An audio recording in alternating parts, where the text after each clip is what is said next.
The Dark Beast, a scientific experiment gone wrong. Kids' adventure stories. Written by Jeff Child. Narrated by John H. Feskins.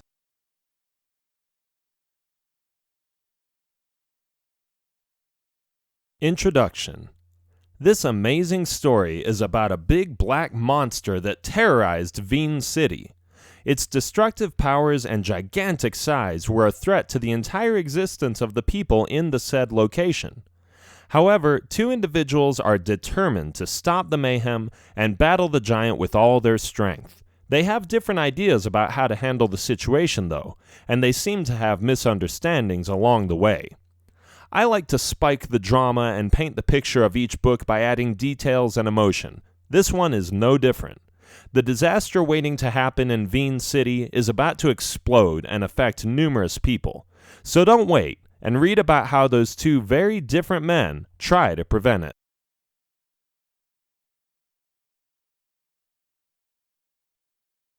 Chapter 1. Science. "This isn't it," Geron the professor says, scratching his head. "It needs something else. I think I am doing it all wrong. The formula seems correct, but something is still missing here." Professor Geron is an ordinary lab rat, or in other words, someone who has spent his whole life figuring out substances and combining chemical fluids and materials. He is amazed by the effects of one fluid mixed with another. It fascinates him. It has always fascinated him. That's why he went to university 10 years ago, to study chemistry and biology, mostly chemistry.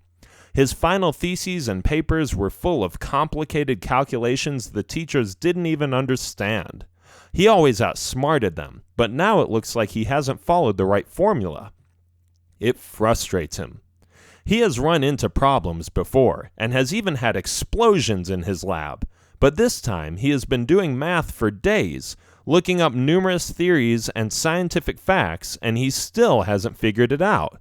His patience has its limits, too. "I give up," he says, throwing his hands up in the air. "I'll continue later." It's just one of those things that takes forever. It doesn't matter how much effort he puts into it. He just wants to get it done. "Why does it have to be so difficult?" he wonders. "I have succeeded with countless experiments and have taken science to a higher level. This formula is just too complex. There must be something I am lacking. But what?" He walks out the door and returns home after a long day of 10 hours of work. His wife greets him with a kiss at his homecoming, rebuking him for working overtime again. "But honey," the professor says, "this is extremely important. Can't you see the turnaround this society will have if we get this mixture working? It will be a revolution." "I know, but you have to take it easy sometimes. There's more to life than work," she says. At that moment, his 3 children come running into the room. "Dad!" the smallest boy yells. "Dad, you're home! Finally!" his daughter says. "I want to show you my drawing. Can you come take a look? It's in the living room." Okay, Geron says. "I will take a look at it." The oldest son doesn't look so good. He looks sad. His head is hanging down, and he slowly strolls towards his father. "What's the matter with you, son?" "I bumped my head and lost the sports game." "Oh, that doesn't sound like fun. Come here. Where does it hurt?" Geron asks. "Well, it's gone now, but I still hate that it happened." "That's life, son. I'm glad you understand. Bad things happen all the time. And losing? Just look at me. I've been trying to figure out a formula for the past week, and I still don't comprehend it." As he is saying it, he realizes that he let it get to him. His discouragement got the best of him, and he has given up too fast.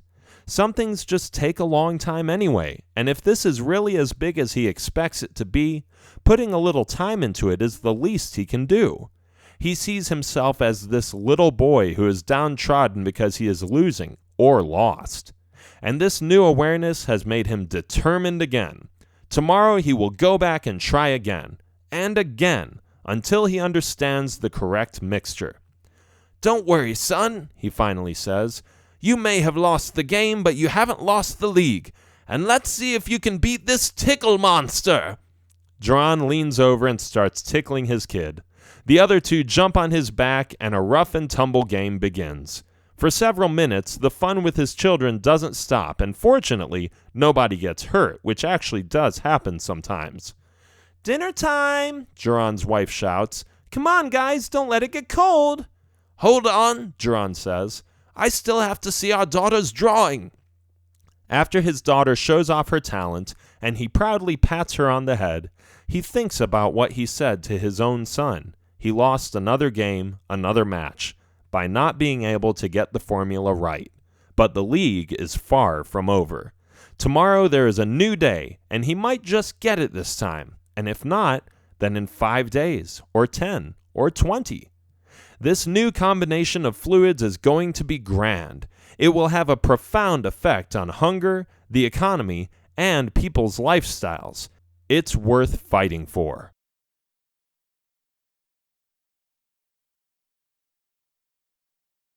Chapter 2. The Army.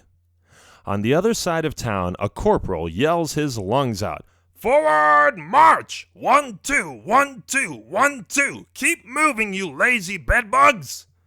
Corporal Jack has dealt with numerous challenging situations. He is a man of honor. Always putting his best foot forward, he has gained favor with the generals in the city's army. In hundreds of battles, he has fought threatening black shades, skeletons, zombies, monsters, vampires, and other perilous creatures from the deep and dark lands. One time, he stood before hundreds of black shades, who were already provoked by the staring soldiers in his army.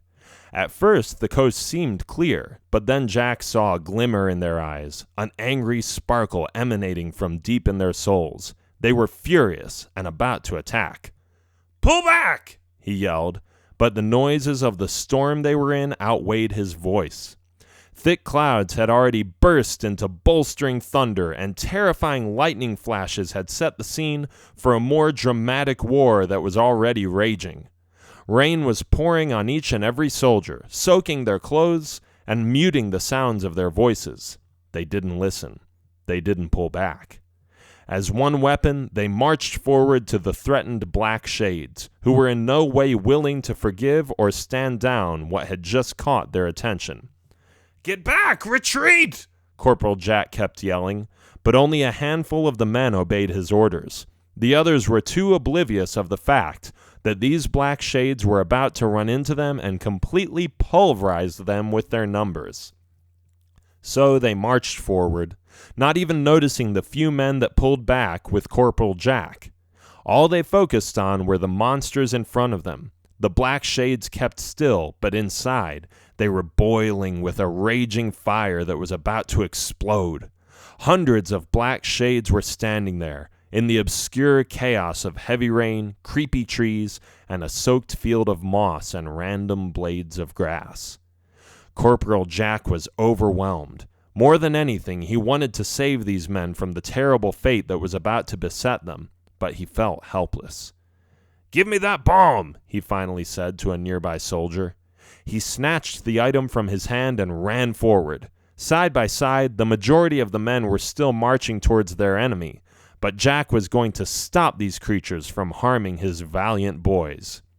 As fast as his legs could carry him, he sprinted in front of his entire army with the bomb and a few matches in his hand. A few 100 feet in front of them, he knelt down and lit one of the matches. Psst! The fire from the match got quenched by the wetness of the weather. "Stupid, irritating matches! Come on!" he said as he anxiously stroked the matches and lit them up one by one. "There!" he said excitedly when he managed to light up a match and the fuse of the bomb. He stuck it in the ground and ran back. "Go back! Get out of here!" he yelled to the men he was running at, waving his arms in the air. They finally understood. They had seen him place the bomb in the soil. Now the men were sprinting back and panicking, moving into all different directions, except for the one between them and the black shades. "You two, get back!" Corporal Jack shouted in another soldier's ear. "Don't you see? It's about to explode!" Boom! The explosion burnt a hole in the ground in a perimeter of 100 feet, causing the grass to catch fire, as well as a few poor trees next to the field. The sky lit up, the smoke covered the atmosphere, the black shades shied away. They hated the light and the fire. The previous provocation wasn't enough for them to strike back. The hundreds of dark creatures reacted by running away in the opposite direction, never to be heard of again. The corporal had saved his men. He had prevented their destruction. His courageous deed would be long remembered in the years to come. Satisfied about his accomplishments, Jack watched the men march, do push-ups, and struggle to get in shape and run through an obstacle course. The battle has become a treasured memory, and the future looks bright. Jack is not afraid of anything, or so it seems. He hates laziness and loves discipline. As a commanding officer, he ranks above the lowest soldiers in the army, which he doesn't take lightly. More than anything, he has decided to take these slackers on and teach them what it means to be a man. When someone disobeys his orders, which has happened before, he knows how to manipulate these weak souls into tougher tests so they can grow up and develop their strengths. Some hate him for it. Others think it's an unfortunate necessity to kick the softness out of their spoiled characters. It's for their own good, and they will see it later. Nobody develops character without adversity, and he knows it more than anything. Some of that adversity came when his wife left him. They had been trying to work out their relationship for years, but the problems in their home were too confrontational, so they chose to separate. However, seeing his children only once per week brought him sadness. Since it happened 10 years ago anyway, he had somewhat accepted the situation and made attempts to toughen up by telling himself it wasn't all his fault. The future for his family remains uncertain, but just to compensate, he has forced himself to work hard at securing the future of the city by protecting it. That is his mission. It's the only thing he knows how to do right. After training the cadets, he returns to his office and finds his commanding officer there, standing and looking at a few photographs. "Have a seat, Corporal," he says. "What are you doing here, sir?" "Sit down and we'll talk," he says in a friendly tone. Corporal Jack sits down and leans on his desk with one elbow. He is intrigued. The last time the general came to his office was a year ago. He has been so busy since then that he hardly saw him at the military terrain at all. The general starts. "You may be aware of some of the projects the Army has supported in the past." "Certainly, sir," Jack says. "Good. Recently, we started a project in collaboration with a lab, and we haven't even heard anything for weeks. In the meantime, the professor there is draining our bank account by charging us the regular hour wage and not reporting any valuable results. In other words, he is wasting our time and our money. I want you to go to the lab and see how far the project has progressed. If nothing good has come out of it, I want you to shut it down. We don't have room for leeches who take advantage of the system." "Yes, sir. I will leave first thing in the morning, sir." "Thank you, Corporal. I expected nothing less. That will be all."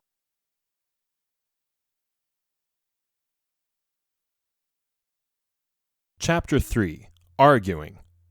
It's early in the morning. Professor Jaron opens the front door of the lab. His key gets stuck for a few seconds, but after a while he easily pulls it out. He turns on the lights, puts his bag on the floor, and looks at the failed experiment he interrupted yesterday because he got tired of it.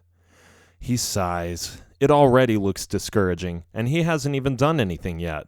Jaron thinks for a second and realizes again how big this discovery could be. The consequences could be magnificent. He has to pursue his dreams and go on with this formula. He decides not to linger on these thoughts any longer and goes to work. He has barely started mixing substances together and writing complex calculations on a piece of paper. He hears a knock on the door. Knock, knock. "I'm coming," Jaron yells. He finishes a few notes he was making. Knock, knock. "Yes, I said I was coming. Patience, please." He walks to the door and opens up. Without further ado, the corporal walks in and takes a peek. Then he turns around and announces the reason of his visit. "I am here to check if you are making any progress," he says in a stern voice. "Oh, yes," Jaron answers. "I have made tremendous progress, but we're just not there yet. I just need more time." "I see. Jack says, "but the officer ranking higher than me has instructed me to shut this place down if you do not report any significant changes. You have a deadline, which is tonight. If your experiment doesn't have any results, we will close this place." "Oh no, don't do that," the professor begs. "I just need a little longer. Don't you see the impact this can have on society? I am creating a substance that can make plants and fruits grow faster. If I succeed, starvation will be over all over the world. All we would have to do is put it in the crops, and they'll grow 10 times faster and larger. The economy would get a boost, and everyone would prosper." "I understand. I will stay with you today and help you wherever I can, unless you don't want me to, of course. But no matter what we do, it has to end tonight." "I will try to hurry," Jaren says. They work at it all day, mixing this or that, writing formulas and drawing conclusions and overviews. Obviously, Corporal Jack has no clue what he is doing scientifically, but at least he gives Jaron some support and encouragement. Eventually, late in the evening, Jaron says, "It is not completely done yet, but I just need one more day. That's all I need. Could you please give me one more day?" "Sorry," Jack says. "I have my orders. Finish it now or shut it down." "Can't you be a little more flexible?" Jaren asks. "No, I cannot. Now hurry up and do what you have to do." "But it's not done yet," Jaren lashes out. "I don't care, Professor. You have until midnight," Jack sneers back. "Fine, I'll just try it out, but I might be wrong about this, and I don't want to be held responsible for the consequences. You gave me this deadline." "Do whatever you want. Just make sure you close tonight," Jack says. "Okay, here we go." Jaren takes a tube and carefully pours it on a plant. They watch patiently and wait for the results. Nothing. "What? Why? Why isn't it working? I almost had it right," the professor complains. "I'm going to try more." "You better know what you're doing," Jack says. Jaren takes another tube and pours the whole content on the tomato plant. He steps back and waits. Hey, what's that? Something is boiling. That's not the chemical reaction he expected.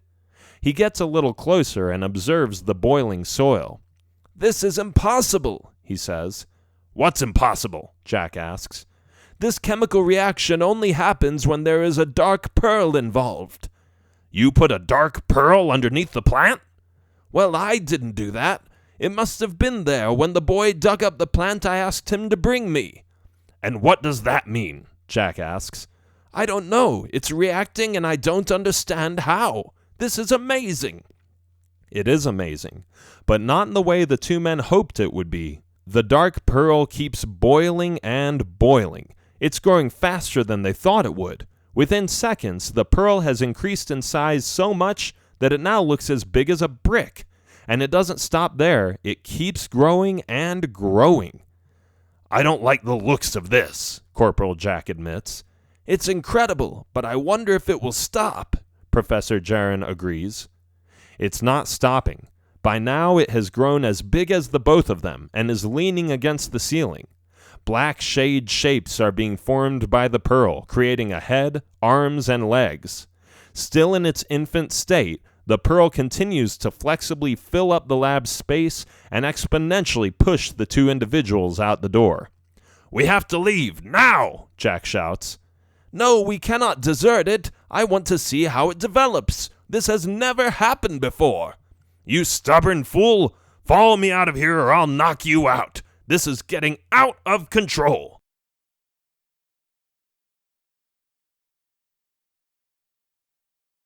Chapter 4. The Beast.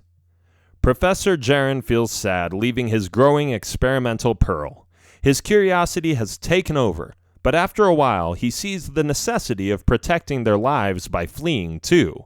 They open the door and run out of the lab. Crash! Just in time they jump from the building onto the street. When they look up, they see the monstrous pearl break through the roof. The pearl has now taken form and looks like a large black man. "You vague, absent-minded idiot! You really had no idea what you were doing, did you? Corporal Jack yells as they run for their lives. Take off your coat. It's slowing you down. Professor Jaron drops his coat and looks back as he runs behind the corporal. He feels like he achieved something, but then again, it has become a disaster.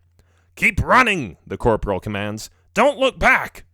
But this only kindles Jaron's desire to look back even more. Now he really wants to know what has become of his creature. He stops running, catching his breath, and turns around. He cannot believe his eyes. The monster has grown to over 100 feet tall. Its arms and legs are long, its face is dark and creepy, with glowing eyes and diabolic horns on its head. It looks at the two of them with a penetrating stare, as if it is trying to say that it's going to chase after them. It's gigantic, the professor exclaims. My goodness, Jack says as he glances back. What have you done? They can't help but stand there and stare at the roaring monstrosity. It's hard to believe what they are seeing. There is no time, though. They have to keep moving. Follow me to the base, Corporal Jack suggests. We can discuss how to defeat this thing there. No sooner said than done, the two arrive at the military base. They run in anxiously, alarming several soldiers that danger is on the way there. After a few turns, they enter the general's office. Excuse me, sir, Jack says. I'm sorry to barge in like this, but we have a serious problem.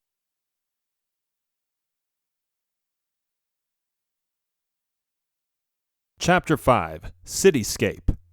What is so important that you have to disturb my meeting, Corporal? I demand an immediate explanation, the general says. Remember that scientific project you sent me to? The one you were going to shut down? Well, it has backfired on us. What do you mean with backfired? Well, the professor and I were inside, and when we tested this liquid on a tomato plant, something began to grow. It became huge. Would you explain it to me in more detail, please? What exactly grew so big? That! Jaron yells as he points to the monster through the window. Holy cow, the general exclaims. It's like a black shade, but bigger.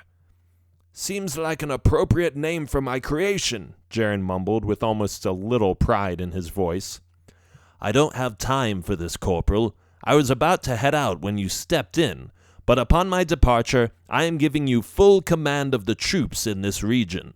Congratulations, Major. You just got promoted, temporarily, depending on the condition that you get rid of this thing. If you don't, you will be degraded to the rank of soldier. The outcome of your career is in your hands now. Good luck. With that, the general sticks the symbols of the said rank on Jack's shoulder and disappears out the back door, leaving Jack with his new rank behind, who has big eyes and an open mouth, looking at the situation in amazement.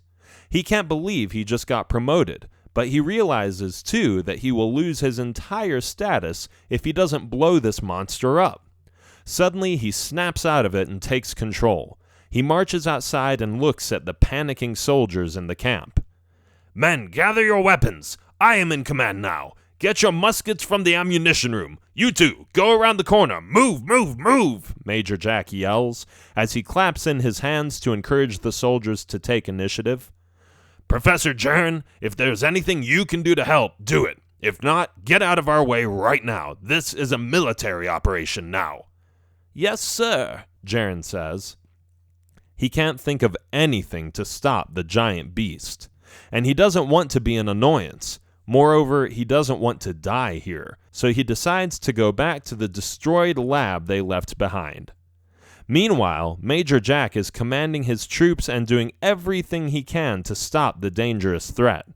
The beast stomps on tents and barracks with its feet, swipes away trees and buildings with its arms, and breaks rocks with its fists. The soldiers have grabbed their muskets and are lined up to fire at the beast. Ready? Aim! Fire! Major Jack commands. A dozen bullets fly through the air, only to drop dead on the floor after bouncing off the beast's hard skin. Again, Major Jack says. Aim at its head this time. Reload. Ready? Aim. Fire! The bullets hit the beast's head and repeat the same pattern. They drop on the floor like flies, all to no avail. Major, one of the soldiers says, We cannot kill this thing. It's too strong. We need better equipment and stronger weapons." "You're right," Jack says. "Pull back. Let's get the bombs out." The army retreats to the ammo storage and gets out all the bombs they can find. A few soldiers haul them out while others stand ready with fire to light them. After several minutes, 6 bombs are being thrown at the gigantic monster. "Take cover!" The soldiers drop to the floor on their stomachs and cover their heads. Boom! A half-dozen bombs explode at the same time, tearing the sky with their light, their fire, and their unbearable noises. Thick smoke emerges from the hit location, as well as countless pieces of debris, grit, and dust. When the soldiers look up, they are hopeful and expect the beast to be gone, but their expectations aren't being met.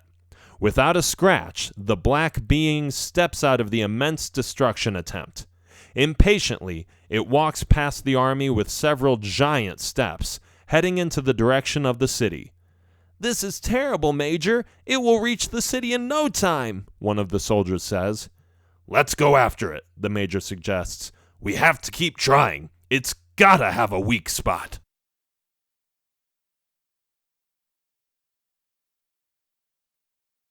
Chapter 6. Planning. In the meantime, Jaren sadly arrives at what is left of his lab, the place where it all started. He picks up a few beakers and tubes that have been shattered by the growing monster and looks at them with a glum expression on his face. What on earth has he done?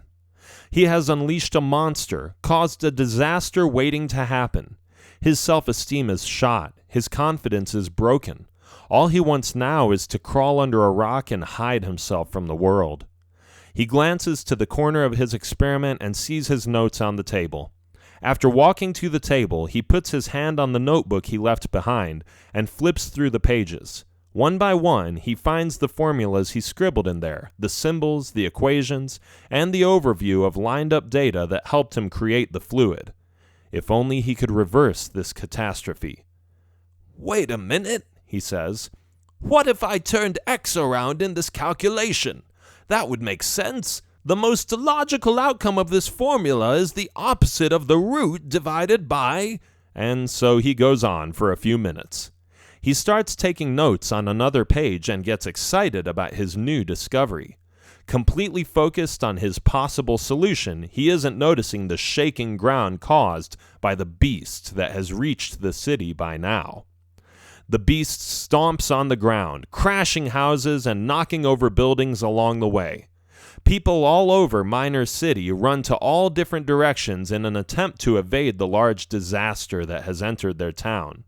Screams by girls and women are heard, as well as scared cries of so-called brave young men and fathers who are terrified. Homes are burning, churches are turned into ruins, and tiny businesses are turned upside down by the frequent stomping and slamming of the angry beast. Chaos is in the air. Desperate souls are trying to save their own skin. Futile attempts from the military include still shooting at the detected threat. "Major, I'm so glad you are here," Jaren exclaims. "I may have found the antidote. If it works, it will reverse the effects of the growth spurt."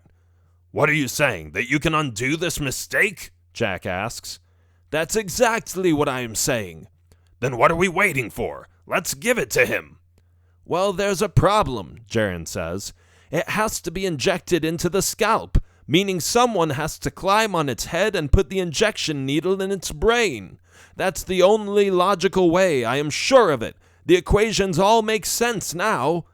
"And how do you think we can do that, Professor? It seems nearly impossible what you ask of us." "Well," Jaren begins, "I made a plan. I didn't expect this to be easy. The monster is so tall that it would take a great effort to climb all the way up there. It bends over sometimes, but not enough to time it perfectly. We just can't afford to take a chance on this." "Then what do you suggest?" Major Jack asks curiously. "Let's trip that thing. If we can extend a strong cord from one end to the other, we might be able to tangle its feet up and wrap the cord around its ankles, causing it to fall. And that will give us a minute or two for someone to climb on his head and inject the needle." "Makes sense. Let's get to it.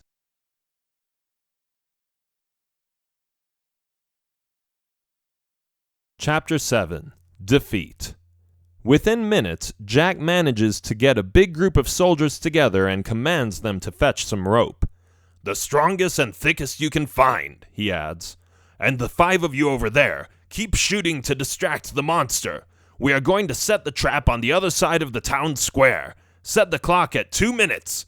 After that, you'll run like your life depends on it to the destined location. We will meet there and span the ropes to trip it. Understood? Affirmative. All clear, sir. Then move. Come on, Professor, you can come help set the trap.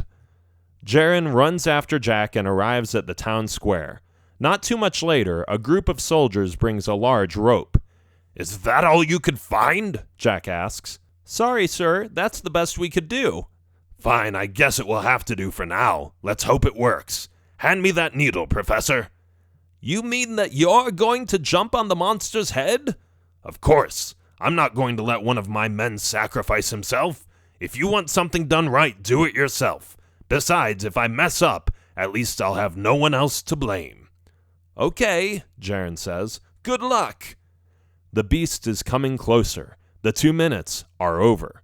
The men in front of it are shooting in the air and yelling their lungs out, luring the monster into the rope trap the Major and his men set. Without hesitation, the beast follows these supposed lunatics and roars angrily at them while stomping behind them. Faster, faster, get over here, Jack yells. The running soldiers hide behind the wall of a nearby building and pant heavily. Now it's our turn, men, Jack says.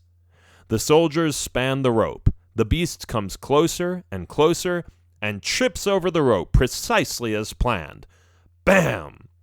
The monstrous giant falls on the town square, along with a couple of unfortunate homes. Crash! Bits and pieces of the tiles, the roofs, and the monument are being bounced up from the collision. The beast is down, lying on its side, barely aware of what just happened. It's just you and me now, ugly head, Jack says, before he runs towards the beast's head. He leaps over bricks and pieces of the broken monument, grabs onto the monster, and climbs on its head. The beast growls and whacks at him with his hand. Whoosh! It almost got him, but because the Major ducked, the hand missed him. Jack uses the monster's horns to pull him around the head, takes a few steps to what he thinks is the center of its scalp, and injects the needle. Take that, you filthy beast, he says with conviction, after which he glides off the beast's body. At first, it seems ineffective, but then, after about 10 seconds, the beast begins to shrink. It becomes smaller and smaller. The soldiers, the professor, and the Major stand by and watch as the beast slowly turns from a monster into a pathetic little pearl.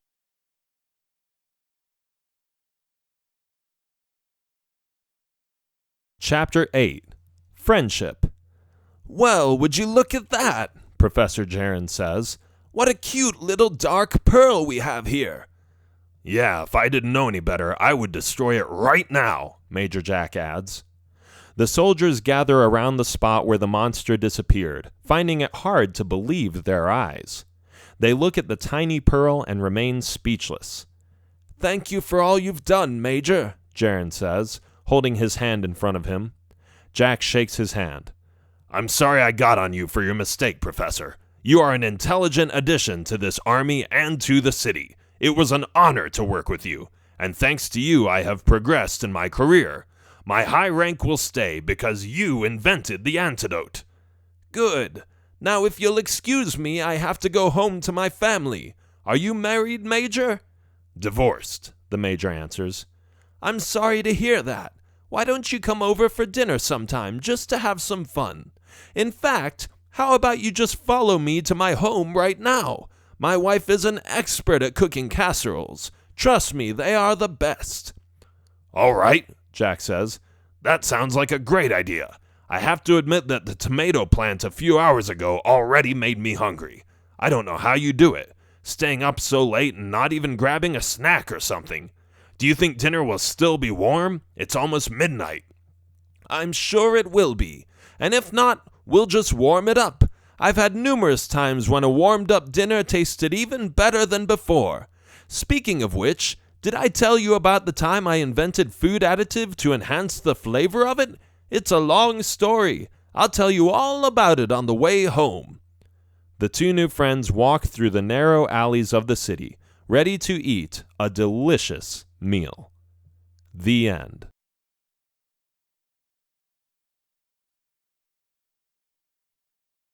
This has been The Dark Beast, a scientific experiment gone wrong, kids' adventure stories. Written by Jeff Child. Narrated by John H. Feskins. Copyright 2017 by Jeff Child. Production copyright 2017 by Jeff Child.